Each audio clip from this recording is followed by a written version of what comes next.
carne, porque el deseo de la carne es contra el espíritu y el del espíritu es contra la carne, y estos se oponen entre sí para que no hagáis lo que quisierais. Pero si sois guiados por el espíritu, no estáis bajo la ley. Manifiestas son las obras de la carne, y ahora usted, si quiere, las puede ir contando para que usted se dé cuenta cuántas manifestaciones diferentes hay de la carne. Lectura que, por cierto, se leyó también el domingo a la tarde, solamente la volvemos a repetir. Las obras de la carne son manifiestas y son adulterio, fornicación, inmundicia, lascivia, idolatría, hechicerías, enemistades, pleitos, celos, iras, contiendas, disensiones, herejías, envidias, homicidios, borracheras, orgías, y no ha terminado la lista, sino que simplemente la acorta y dice, y cosas semejantes a estas, y que hay más, acerca de las cuales os amonesto, como ya os lo he dicho antes, que los que practican tales cosas no heredarán el reino de Dios. Y ahora cambia completamente el tono. Ahora se va al tema del espíritu y dice, mas el fruto del espíritu es amor, gozo, paz, paciencia, benignidad, bondad, fe, mansedumbre, templanza. Contra tales cosas no hay ley. Los que son de Cristo han crucificado la carne con sus pasiones y deseos. Si vivimos por el Espíritu, andemos también por el Espíritu. No nos hagamos vanagloriosos e irritándonos unos a otros, envidiándonos unos a otros. Si Pablo nos presenta un panorama muy real. Pablo en ningún momento presenta a las iglesias que él pastoreó y fundó en su época como iglesias, como comunidades perfectas, donde no había celos, envidias, no había en definitiva pecado. Claro, si así fuera, nosotros nos sentaría muy mal y nos sentiríamos como los peores cristianos del mundo si leyéramos que los Gálatas, los Corintios, los Filipenses, los Tesalonicenses eran hermanos donde nunca ocurría nada malo, nada negativo, no había envidias, ni peleas, ni celos, ni discrepancias entre los hermanos. Pues nosotros al leer eso, si fuera así, diríamos, Señor, pero qué malos somos. Somos unos pésimos cristianos, porque mira cómo vivían nuestros hermanos del siglo I, sin criticarse, sin tener envidia entre ellos, sin haber competiciones, celos, divisiones, ¿verdad? Sin embargo, el panorama es todo lo contrario. Es todo lo contrario. Mire, si fuéramos a la primera iglesia, a la iglesia primitiva, la iglesia madre, la iglesia de Jerusalén, una iglesia, pues imagínate tú, estaban allí todos los apóstoles, todos los discípulos del Señor, atendiendo, pastoreando la iglesia. De los 12, eran 11, porque uno, todos sabemos que se quitó la vida, Judas, pero el resto estaban allí. Ahí estaba Juan, estaba Tomás, estaba Pedro, estaba Santiago.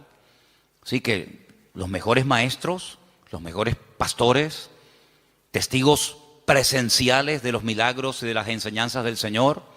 Algo increíble, una iglesia próspera. Dice la Biblia que no había necesitados entre ellos, no había necesitados. No había gente de clase alta, de clase baja, gente con un poder adquisitivo tremendo, gente que los pobrecitos no tenían ni para comer. Dice que entre ellos no había necesitados. ¿Y cómo solucionaban este problema? Porque en las iglesias hoy en día se ven muchas diferencias. Gente que está muy bien, gente que no está tan bien, gente que le sobra de todo, gente que le falta de todo. Pues ¿cómo es posible que en aquellos tiempos el Señor diga, y está escrito, y esto ha sido inspirado por el Espíritu, lo cual no es ninguna exageración ni mentira, que en la iglesia no había ningún necesitado? Bueno, pues muy fácil, muy fácil. Dice la Biblia que los que tenían mucho, vendían, se desprendían de su patrimonio y lo repartían a los que no tenían. Sí, pero bueno, es que eso es lo que dice la Biblia, que los que tenían propiedades, no todos tenían propiedades, evidentemente, pero los que tenían propiedades, los que tenían un patrimonio muy grande, lo vendían y no se lo quedaban para ellos, sino que dice que lo repartían, lo ponían a los pies de los apóstoles Y ellos sabían a qué familias y a qué hermanos y cómo y cuándo repartir, de tal manera que dice que no había. De puertas para afuera, en el mundo, en la calle, habría, imagínate tú, mendigos, necesitados, pero dice que en la iglesia no había necesitados entre ellos, sino que todos tenían todas las cosas en común. Entonces, claro, muchas veces la gente dice, pero hermano, las cosas que se leían en la Biblia, aquellos milagros, aquellos acontecimientos tremendos, hoy en día no se ven. Hombre, evidentemente, ¿cómo se van a ver? Si la vida de los cristianos no tiene absolutamente nada que ver, nuestras vidas, con eso de la propiedad privada y con eso de la privacidad, etcétera, etcétera, nuestras vidas no tienen nada que ver con la vida que aquella gente llevó, por lo menos durante un tiempo. Y uno dice, una iglesia tan bendecida, con tantas enseñanzas, con los apóstoles, con milagros, porque mira que había milagros allí, milagros que a veces ocurrían hasta sin pedirlos, sin querer. Pedro dice que un día iba al culto, y cuando él iba caminando, claro, uno proyecta la sombra y dice que la sombra, ni siquiera imposición de manos, ni oración directa, sino su sombra, dice que cuando pasaba y caía por encima de los enfermos, eran sanados, la sombra de una persona, la sombra. Eso no lo hemos visto nosotros nunca, y no sé si alguna vez lo veremos, pero en aquellos tiempos era normal. Y cuenta la palabra que incluso había gente que vivían lejos, ya un poquito más adelante en los tiempos del apóstol Pablo, cuando ya era un apóstol, y dice que había personas que vivían lejos, incluso que tenían problemas con demonios terribles, y Pablo se quitaba una prenda de su ropa, un pañuelo, lo que fuera, y se lo mandaban a través de un familiar o de un vecino o de un amigo, y cuando se lo ponían encima aquella persona se sanaba, era liberado. Unas cosas increíbles, ¿no? Increíbles. Multitudes se convertían, un día 3.000, otro día 5.000. Los cultos de oración eran diarios. Dice que todos los días subían a la hora tercera, a las 3 de la tarde, la hora de más calor, pues no había siesta, sino la siesta era culto de oración todos los días. Iban a entrar a la iglesia y la gente pedía y oraban por ellos y ya entraba. Imagínate tú, empezar el culto ya con sanidades y milagros y aún no había empezado el culto. Una iglesia increíble. ¿No te hubiera gustado formar parte, aunque sea un tiempito, de esa iglesia? ¿No te hubiera gustado escuchar? ¿Quién predica el jueves? Juan, el discípulo amado. ¡Wow! Y el domingo por la tarde, Pedro y Santiago. Y el próximo jueves, Tomás. Y el siguiente, una gloria increíble. Pero ¿cuál fue el primer problema de esa iglesia? ¿Cuál fue el primer problema? ¿Económico? No, porque no tenían problemas económicos. Porque ya ellos sabían cómo solucionar los problemas internos de la iglesia. Ellos sabían perfectamente, oye, no llega para tal. Pues no pasa nada, si no llega, yo tengo una casa, la vendo, pum, y con eso se paga no sé qué. Oye, que ahora no tenemos para no sé qué, no pasa nada, tengo un terreno. Ellos sabían perfectamente cómo solucionar los problemas económicos.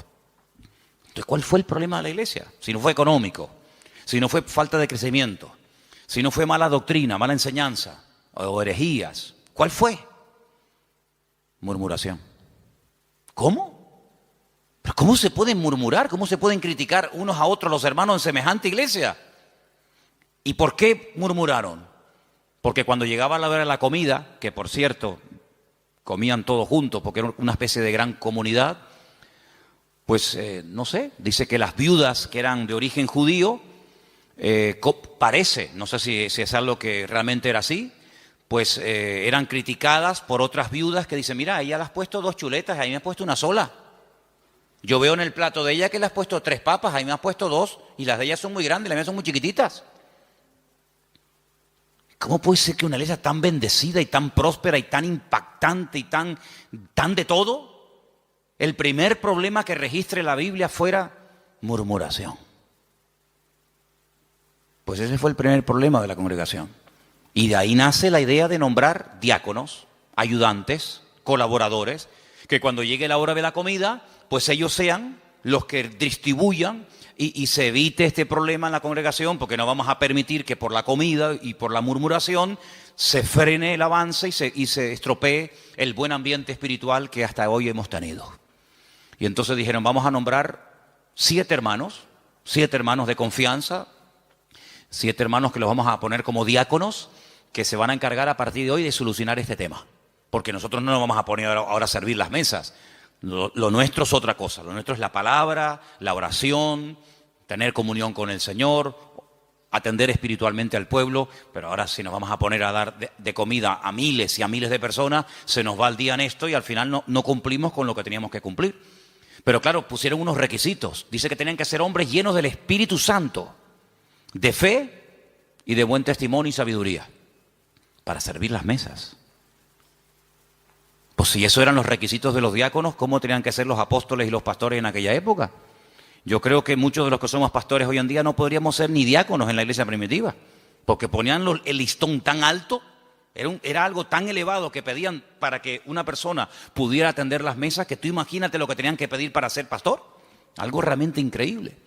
Así que vemos que el problema de la carne y del espíritu ya surgió en el seno de la primera iglesia, en la iglesia primitiva. Imagínate 2000 años después. Imagínate 2000 años después. Si viendo y viviendo en aquel tiempo y en aquel ambiente y aquella atmósfera de gloria, de bendición, de un mover de Dios espectacular, donde todo lo que ocurría era genuino. Las cifras que se dan no son aumentadas, no se estiran las cifras. Bueno, eran 200 los que se convirtieron, pero tú pones ahí 5000. No. Todo era genuino, los milagros eran genuinos, las sanidades eran genuinas. Todo lo que ocurría era genuino, no eran cifras evangelásticas. Eran cifras genuinas, milagros realmente del Señor. Si eso ya ocurría en aquella época, imagínate hoy en día cuando nuestro nivel de santidad, nuestro nivel de espiritualidad no tiene absolutamente nada que ver con el de nuestros hermanos de los primeros siglos de la era cristiana. Entonces vemos que el problema dentro de la iglesia fue la carnalidad. Ahora, oraba y le pedía al Señor, Señor, tiene que haber algún cuadro, tiene que haber algún pasaje en la Biblia para que este tema que estamos tratando últimamente de la carne y del espíritu, de vivir en victoria o vivir en derrota, nos resulte lo suficientemente gráfico como para captar lo que más o menos quiere decir la Biblia cuando habla de la lucha continua entre la carne y el espíritu. Y hay un pasaje extraordinario. Hay un pasaje increíble y lo vamos a leer esta tarde y vais a ver cómo al entender ese pasaje vais a poder entender mucho más lo que me refiero cuando hablo de la carne y del espíritu. Vamos al primer libro de la Biblia, al primero, que se llama Génesis, capítulo 25. En Génesis capítulo 25 vamos a leer una historia muy conocida, pero de la cual vamos a extraer muchísimas lecciones para poder entender mejor la lucha entre la carne y el espíritu. Génesis capítulo 25, voy a leer a partir del versículo 19. ¿Lo tienen, hermanos? Muy bien. Dice así la palabra del Señor, presta atención, hermano. Estos son los descendientes de Isaac, hijo de Abraham. Abraham engendró a Isaac. Y era Isaac de 40 años cuando tomó por mujer a Rebeca, hija de Betuel, arameo de Padán Aram, hermana de Labán, arameo. ¿Cuántos datos en un solo versículo? La edad, el nombre del padre, el nombre del hermano, un montón de datos, todos muy importantes. Quédese con esta cifra, 40 años tenía cuando Isaac se casa. Y entonces dice en el versículo 21, y oró Isaac al Señor por su mujer, que era estéril, y lo aceptó el Señor y concibió Rebeca, su mujer. Y los hijos luchaban dentro de ella y dijo, si es así, ¿para qué vivo yo? Y se fue a consultar al Señor. Y el Señor le respondió y le dijo, 2 naciones hay en tu seno, y 2 pueblos serán divididos desde tus entrañas. El uno será más fuerte que el otro, y el mayor servirá al menor. Esa es la palabra que el Señor le da a esta mujer atormentada. Esta mujer que lo está pasando realmente mal, porque tiene una batalla, tiene una guerra dentro de su vientre. Entonces ella dice, Señor, si estar embarazada es esto, yo no quiero vivir. yo no quiero seguir adelante con este embarazo, quítame la vida. Y entonces ella se va y se refugia en el Señor y le dice, Señor, explícame qué es lo que aquí está pasando. Seguramente ella habrá hablado con otras mujeres, incluso a lo mejor, vete tú a saber, con alguna mujer que también estaba embarazada como ella en aquel tiempo. Y seguramente alguna le habrá dicho, oye, pues yo no sé, yo no te entiendo porque a mí no me está pasando nada de lo que tú estás diciendo. Entonces ella cuando se va a consultar con el Señor no es porque está un poquito mareada y tiene vómitos por la mañana temprano cuando se levanta y pierde el equilibrio y está cansada. No, ella está harta. Ella lo está pasando francamente mal. Pero va a consultar, va a buscar palabra de Dios. No va a quejarse, no va puerta por puerta, sino que ella va al único que le puede decir qué es lo que está pasando. Ella va al Señor y desahoga su alma delante del Señor y el Señor le habla y le da una palabra tremenda. Mira, no llevas uno, llevas dos. Y son dos pueblos. Y están peleándose desde tu vientre. Y siempre será así. Y el mayor servirá al menor. Y entonces ya ella más o menos entiende qué es lo que está pasando. Seguimos. Versículo 24. Cuando se cumplieron los días para dar a luz, he aquí había gemelos en su vientre. Ya se lo había dicho el Señor, que había dos, no uno. Luego, aquí vemos que la primera parte de la palabra, no llevas uno, sino llevas dos, se está cumpliendo. Cuando ella vio salir uno y vio salir al otro, ella seguramente habrá recordado lo que el Señor le había dicho. Dos, llevas dos, no uno, dos. Luego, si la primera parte de la palabra se ha cumplido, prepárate porque la segunda también se va a cumplir. ¿Cuál es? Que se van a llevar como el perro y el gato. Que el mayor va a terminar sirviendo al menor.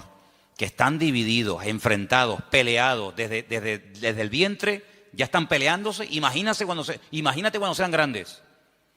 Entonces dice en el versículo 25 que salió el primero. Dice rubio, ahora hablaremos acerca de eso. Y era todo velludo, como una pelliza. Y llamaron su nombre Esaú. Fíjate que en el versículo 25 dice, y salió el primero. Ahora tendría que decir el siguiente versículo, y salió el segundo, ¿sí o no? Pues no dice eso. Cuando sale Esaú dice, salió el primero, pero cuando sale el otro hermano, dice el versículo 26, después, no dice el segundo, dice después. Salió su hermano, trabada su mano al calcañar de Esaú, y fue llamado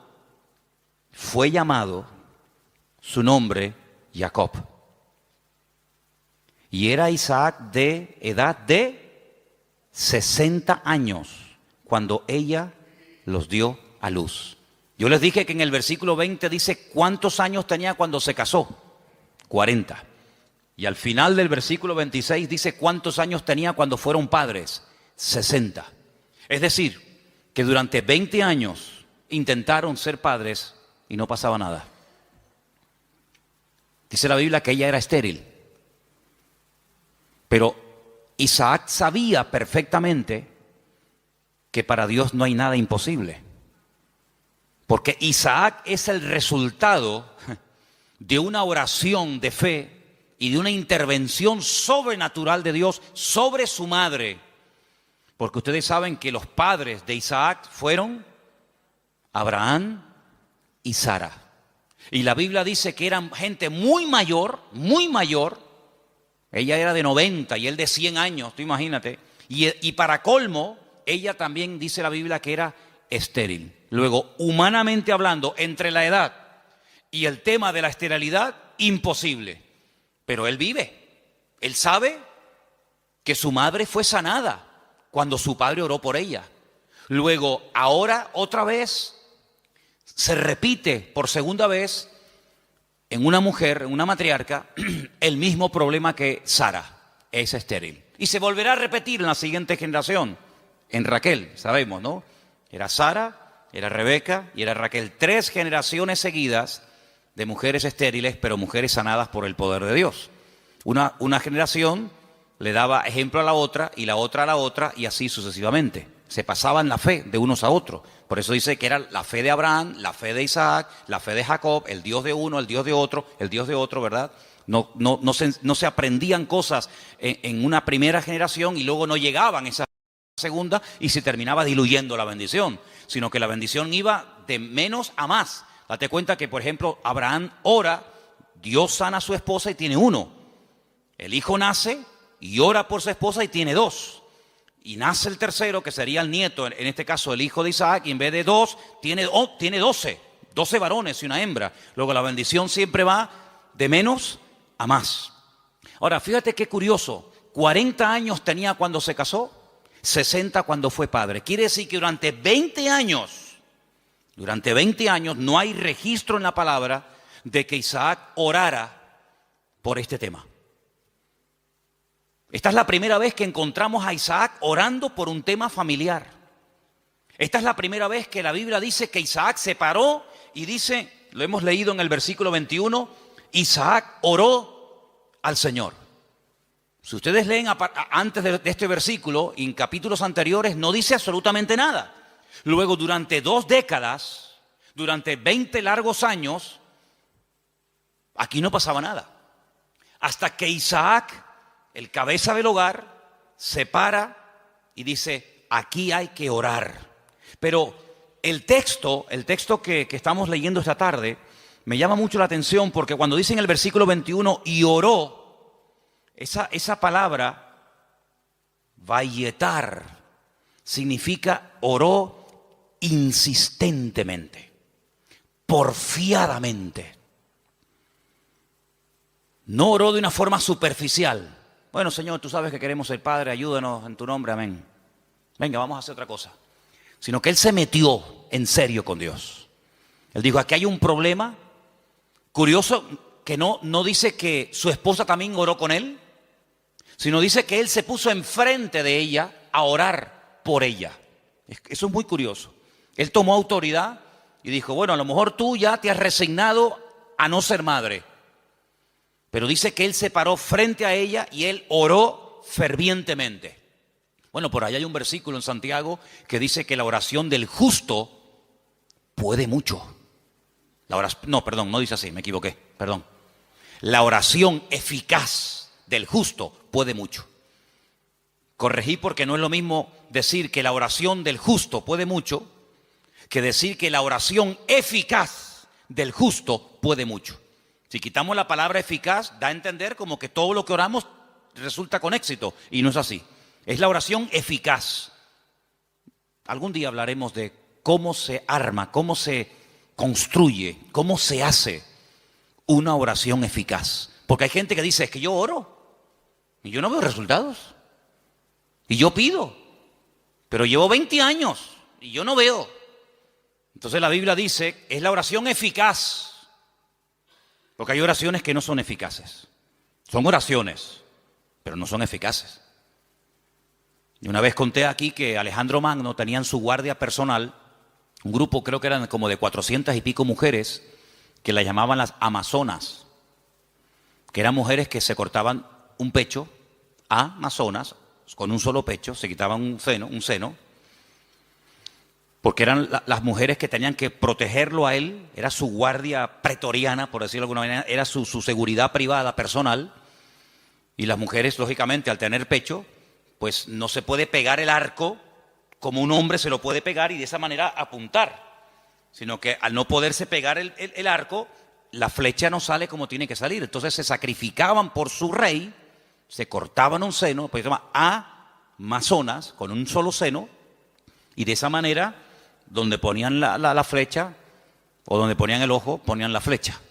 Entonces eran personas que se sacrificaban, se amputaban un miembro de su cuerpo con tal de cumplir con su cometido. Bueno, el Señor dijo una vez que si tu ojo te produce problemas, que te lo arranque. O si tu problema no está en los ojos, sino en las manos, pues arráncatela o córtatela. Porque mejor es entrar tuerto, ¿no? Se dice tuerto, ¿no? Mejor es entrar con una sola mano que no entrar. Entonces, si hay algún miembro de tu cuerpo que te está causando problemas, pues ya sabes lo que tienes que hacer.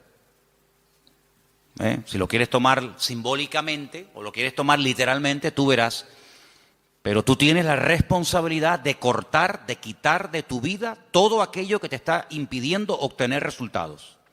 Sea mano, sea ojo, sea televisión, sea internet, sea móvil, sea amigo, sea novia, sea novio, sea vecino, sea vecina, sea perro, sea coche, sea moto, sea deporte, sea lo que sea, sea lo que sea.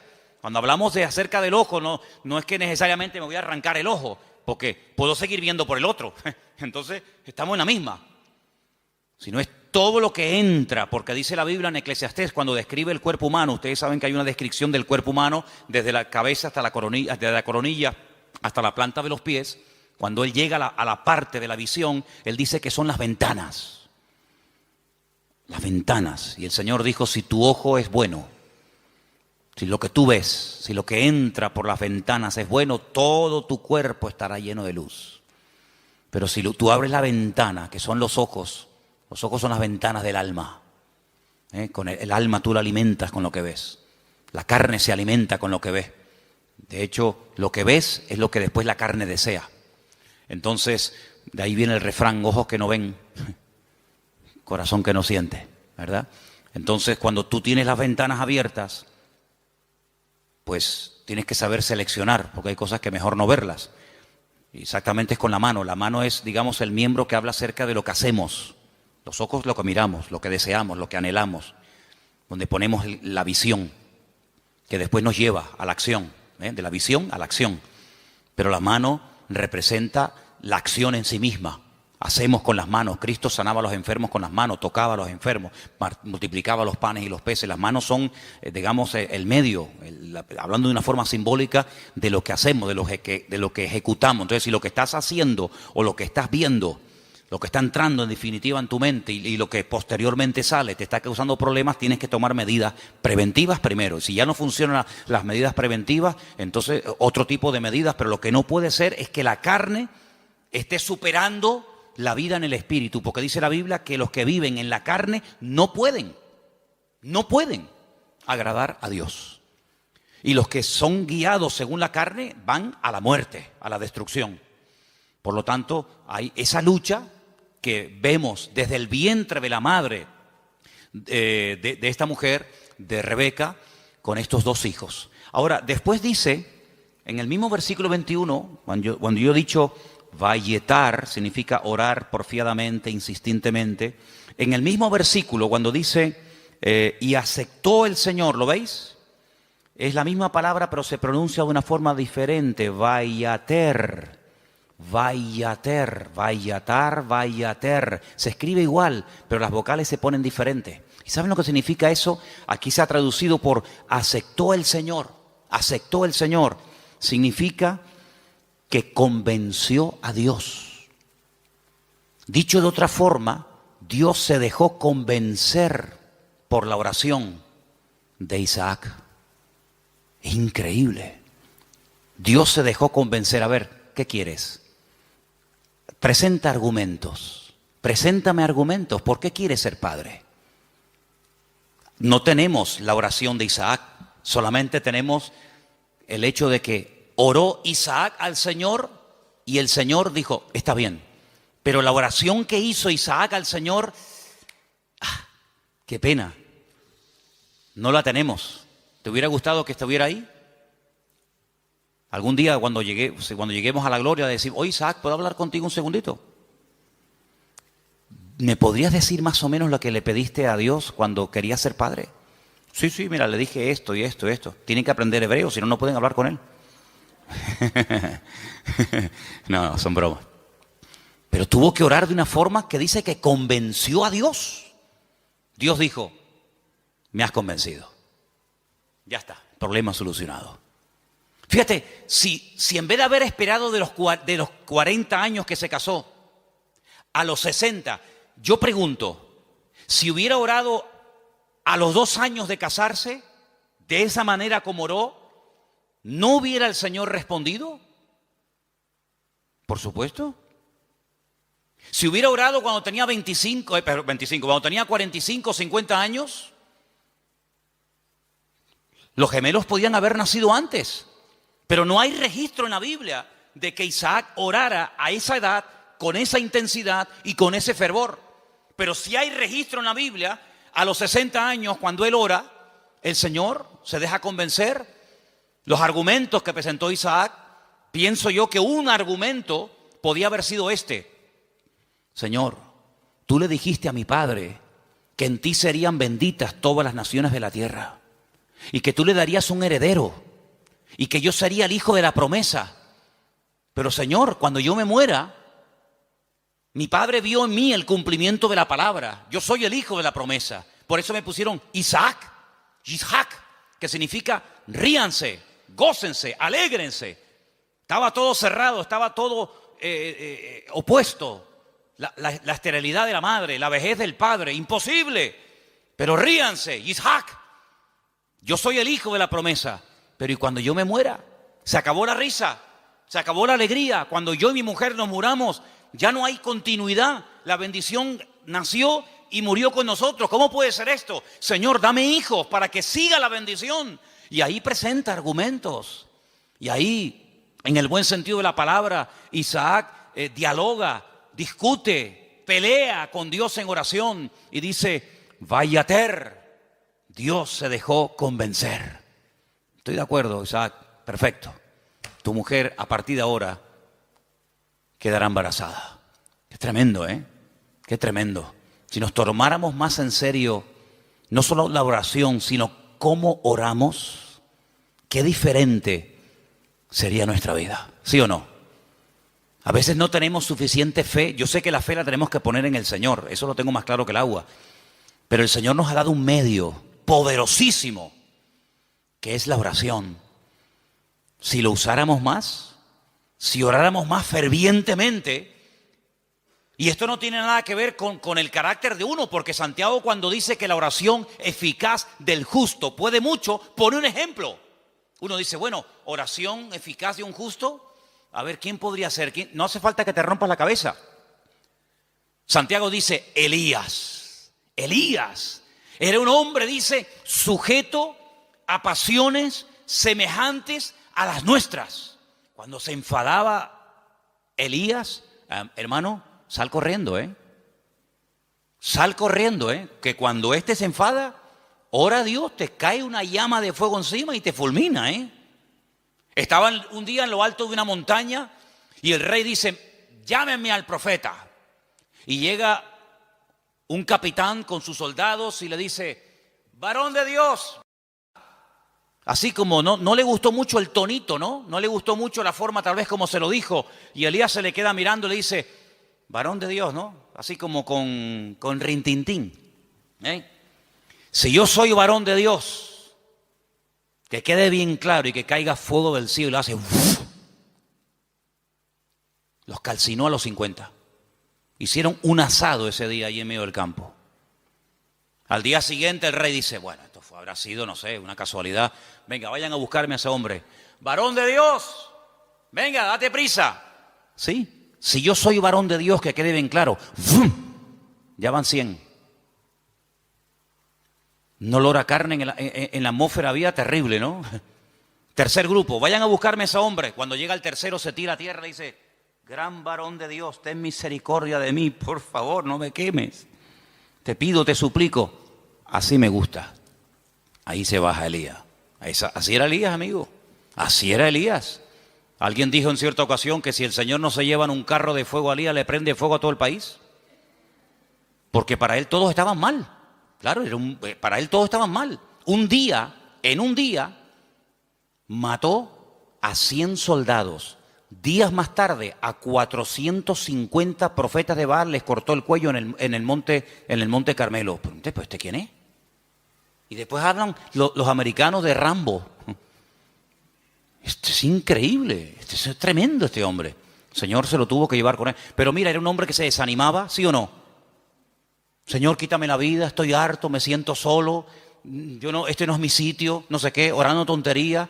Una mujer le dice, mañana como no ponga tu cabeza en un plato, como tú pusiste en un plato la cabeza de mis profetas, y sale corriendo por miedo a la mujer. Claro, si Elías era tremendo, ¿cómo tenía que ser esta mujer? Porque para salir corriendo desde allí hasta donde fue corriendo, Pero dice que era un hombre sujeto a pasiones semejantes a las nuestras. Se enfadaba, se desanimaba, se deprimía, oraba tonterías.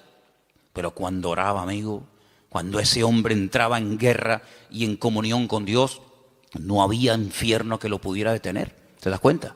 Entonces aquí encontramos un ejemplo de cómo este hombre ora. La mujer no dice que orara. Bueno, pero que tienes que orar eres tú, que para eso eres el hombre, para eso eres la cabeza. Y tú tienes que traer la bendición a tu casa. Y la bendición viene cuando tú buscas de Dios, cuando tú oras sinceramente. Mira, el peor defecto que puede tener un hombre no es que no predique. Hermana, si su marido nunca va a ser un predicador, no se enfade con él. No todos han sido llamados a predicar. Ese no es el mayor problema de un hombre. El mayor problema de un hombre es que no sabe cantar. No. Hermano, hay hermanos que el Señor los bendiga. Por ahí no van los tiros. Es que a mí me gustaría tener un hombre que cante. Sí, pues mire, le tocó. No hay más, hermana. El problema de un hombre no es que no canta o no predica. ¿Tú sabes cuál es la peor desgracia que puede tener un hombre? Que no sepa orar. Ese es el problema más grande que puede tener una mujer, es que su marido no ora, que no sepa orar. Porque este hombre, cuando oró fervientemente y oró porfiadamente, insistentemente, automáticamente en la casa todo cambió. Todo cambió. Ahora, la oración trajo problemas. Porque por la oración de Isaac, dice la Biblia, que su mujer lo estaba pasando mal. Pero ella, ¿qué fue lo que hizo? Lo que le enseñó su marido. Vete a hablar con el Señor, déjate de quejarte, vete a la cámara secreta y allí en la cámara secreta abre tu alma delante del Señor. Y el Señor le dio una palabra tremenda. A muy pocas gentes el Señor le da palabras específicas para sus hijos y a ella se los dio. Vamos a leerlo otra vez. 2 naciones hay en tu seno, 2 naciones, 2 pueblos serán divididos desde sus entrañas. Es imposible la convivencia. Un pueblo será más fuerte que el otro pueblo y el mayor servirá al menor. Tremendo. Este hombre cambió la situación de su casa porque oró por ella. Ahora, lo que me llama la atención, lo decíamos hoy en casa, que cuando su papá, cuidado con esto, cuidado, porque hay cosas que se transmiten a través de lo físico, de lo genético, pero también hay cosas que se transmiten de generación en generación por la vía espiritual. Si me sacan una célula de mi cuerpo, cualquiera que sea, y extraen un ADN de mi pelo, de donde sea, en un 99,9% ese ADN dirá que yo soy hijo de fulano de tal. Es inevitable, totalmente inevitable. Las famosas pruebas de paternidad. Ah, no, es que ese hijo no es mío. Sí, hazte una prueba de paternidad y ahí, amigo, ahí sale. O eres o no eres. Bueno, tal vez no. O eres o no eres. Lo genético, queramos o no, se transmite de generación en generación. ¿Y lo espiritual? Porque dice la Biblia que somos espíritu, alma y cuerpo. Luego transmitimos la genética y como lo natural es un reflejo de lo espiritual, lo he dicho ya 1.000.000 de veces, pues si transmitimos lo genético, si transmitimos lo físico, lo espiritual, no te quepa la menor duda. Por ahí podríamos un día hablar largo y tendido sobre este tema. Dice la palabra de Dios que tal la madre, tal la hija. ¿Sí o no? Eso dice la Biblia. Tal la madre, tal la hija. No dice tal el padre, tal el hijo. Eso no lo dice. Pero la Biblia se dice tal la madre, tal la hija. Así que mamá, ten cuidado que le estás transmitiendo a tus hijos. Porque la madre transmite mucho más a los hijos de lo que te puedas imaginar. Mucho más a veces que un padre. ¿Qué te parece? La responsabilidad es tremenda. Así que si hay aspectos negativos espiritualmente hablando de tu madre o de tus antepasados, métete en la habitación con el Señor y que Dios corte todo eso lo antes posible. Para que no seas tú una víctima de cosas del pasado. Aunque un día hablaremos más detenidamente sobre todo esto. Pero lo que quiero decir con todo esto es que él no tomó una sierva. Él podía haber dicho, bueno, ¿qué hizo mi padre cuando oró y no venía yo, vaya, no nacía yo? ¿Qué hizo mi padre? tomó una sierva. Era la costumbre de la época. La costumbre, no lo bíblico, no lo correcto. Por dejarse llevar por la costumbre, resulta que hasta el día de hoy estamos pagando las consecuencias de aquello. Porque no fue una palabra dada por el Señor, como ahora el Señor le está diciendo a Rebeca lo que le está pasando, sino que fue una costumbre. Cuando la señora de la casa no podía tener hijos, o bien porque fuera estéril, o bien porque fuera demasiado mayor, la costumbre era una criada, la criada de la señora, la criada de confianza de la casa, pues podían tener relaciones sexuales, el amo con ella, y ese hijo que naciera se consideraba hijo legítimo del matrimonio. De hecho, había prácticas que a la hora de parir, se ponía una debajo y otra arriba, y las dos hacían como que estaban pariendo, y no, era toda una historia, ¿no? Isaac podía haber dicho, bueno, pues yo voy a hacer lo mismo. Él no hizo eso, porque él aprendió que imitar lo que otros hacen para obtener resultados no es lo correcto. No hay que imitar lo que hacen otros, y mucho menos tomar costumbres y aplicarlas como si fueran principios bíblicos. Tú no tienes que imitar a nadie. Es que mi padre lo hizo, pero eso no significa que tú lo vas a hacer. Mira, hay un momento en la vida de Isaac en el que él tiene la tentación de hacer lo mismo que hizo su padre. No con la criada, ya eso lo dejamos bien claro, porque Isaac prefirió esperar en Dios 20 años que precipitarse y adelantarse, como hizo su padre con Agar, y fue un desastre. Que al final saben que tuvo que expulsarla, al hijo, etcétera, etcétera. Pero hay un momento en el que él quiere bajar a Egipto, porque su papá bajó a Egipto. Y entonces el Señor lo para y le dice, no, tú no bajas a Egipto. Entonces no tengas la tendencia de imitar, de copiar, de hacer lo que otros hacen, porque en ese caso le resultó favorable, o tuvo algún éxito, o tuvo alguna bendición. Dios no es un Dios de métodos, es un Dios de principios. ¿Cuántos dicen amén? Usted no tiene que imitar, no, es que es como, por ejemplo, usted sabe que cuando hay una persona enferma, siempre hay alguien que se te acerca a decirte lo que tienes que tomar. Cuando hace poco tenía la garganta mal, me afectó un poco la garganta, si yo me hubiera tomado todo lo que me dijeron, me hubieran envenenado. Me hubieran envenenado. No, tienes que tomarte tomillo con un poco de orégano y con una cuchara y una yema de huevo. Al rato venía otro. No, lo que tú tienes que hacer es tomarte gárgaras de limón con miel por la mañana. Venía otra. No, lo tienes que hacer una infusión de jengibre. Si yo llego a mezclar todo eso, estaría muerto. Porque todos tenemos siempre la tendencia de decir a los demás lo que tienen que hacer. Y aquí vemos algo muy importante. Isaac dijo, mi padre hizo mal. Hizo mal. Pero yo no voy a imitar a mi padre. Yo voy a orar al Señor, y aunque seguramente Isaac tenía muchas criadas y muchas siervas, yo no voy a hacer eso. Y eso se lo transmitió a su mujer, de tal manera que ella, cuando está mal, lo que hace es lo que su marido le ha enseñado. Vete a orar y el Señor te dirá lo que tienes que hacer. ¿Cuántos dicen amén? Tremendo, este pasaje me gusta muchísimo. Así que no toma el ejemplo de su padre, pero ahora vamos al versículo donde dice que los hijos luchaban dentro de ella. Dentro de ella. Hay otra versión que dice se agitaban. Hay una palabra un poquito extraña en hebreo que es vayitrosasú, algo así, que viene de la raíz ratz, que significa correr, destrozar, aplastar.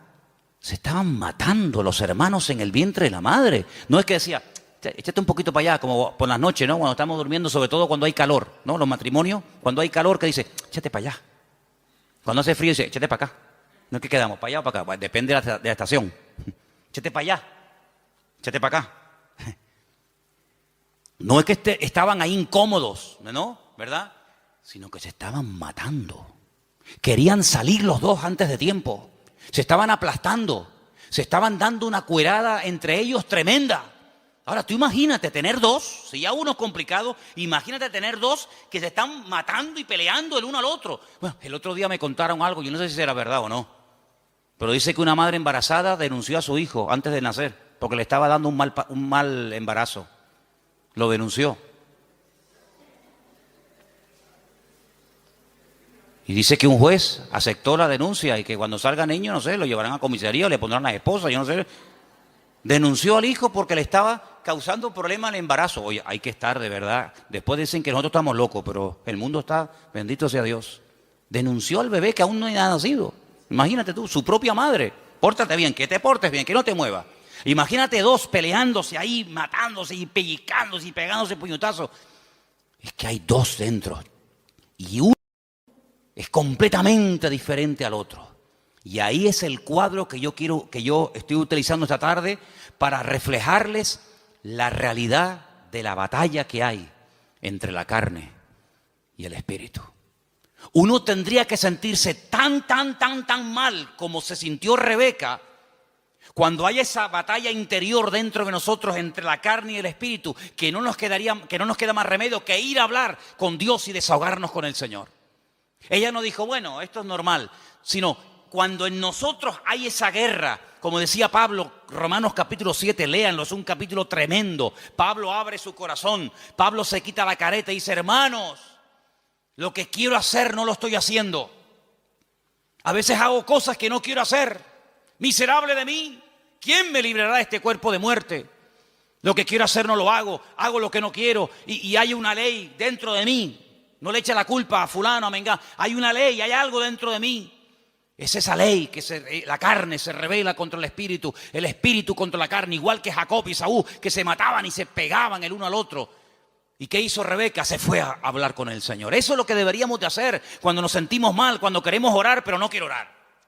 Cuando quiero leer la Biblia, pero no me da la gana de leer la Biblia. Y cuando quiero que Dios me bendiga, pero ya no quiero saber nada de Dios, me tiene cansado. Y cuando quiero ir, pero ya no quiero ir. Cuando hay esa lucha, no te resignes y digas, bueno, seré que soy raro, seré que soy un bicho extraño. No. Lo que tenemos que hacer es lo mismo que hizo Rebeca. Señor, ¿qué pasa? ¿Qué me está pasando, Señor? Háblame, ayúdame. Porque si no me ayuda, quítame la vida. Porque esto no es vida ni es nada. No lo dijo, pero casi probablemente estuvo tentada a decir, es que yo estaba mejor antes que ahora. Yo estaba mejor antes cuando era una mujer estéril, sin hijos, que ahora que tenía que estar saltando de alegría por estar embarazada, pues antes yo vivía y me sentía mejor que ahora. Ahora que me has bendecido, esta bendición me está trayendo unos problemas terribles. No dijo todo esto, lo estoy diciendo yo, a ver si me entienden.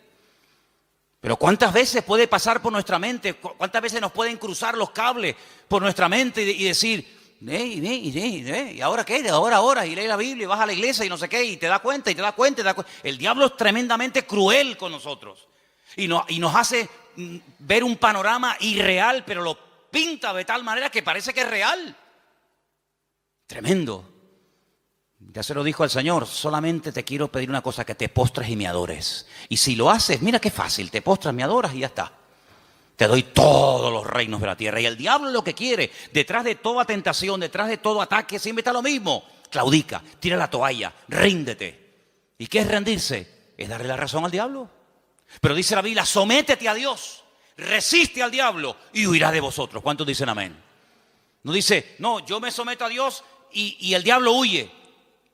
Es que no dice eso. Como tú te estés montando una vida cristiana diferente a los principios que dice la palabra, te vas a llevar cada palo, te vas a llevar cada desilusión, porque ves que haces las cosas y no funcionan. Y no hay nada peor que hacer algo y ver que no funciona y te enfadas con Dios. Someteos a Dios, someterse a Dios. ¿Qué es someterse a Dios? Habrá que explicar a estas alturas lo que es someterse a Dios. Hermano, rendirse a Dios sin condiciones. Es que yo siento, es que yo creo, es que a mí me parece, es que yo haría. Someterse, rendirse. Tú has perdido la guerra, el que manda soy yo. No me digas a mí dónde tienes que vivir, cómo tengo que vestirte, cómo tengo que tratar, porque tú te has rendido. El que he ganado soy yo, y el que gana la guerra le dice al vencido cómo tienen que hacerse las cosas. No me vengas a poner condiciones. Someterse a Dios, rendirse a Dios. Ya no vivo yo. Muy bien, perfecto.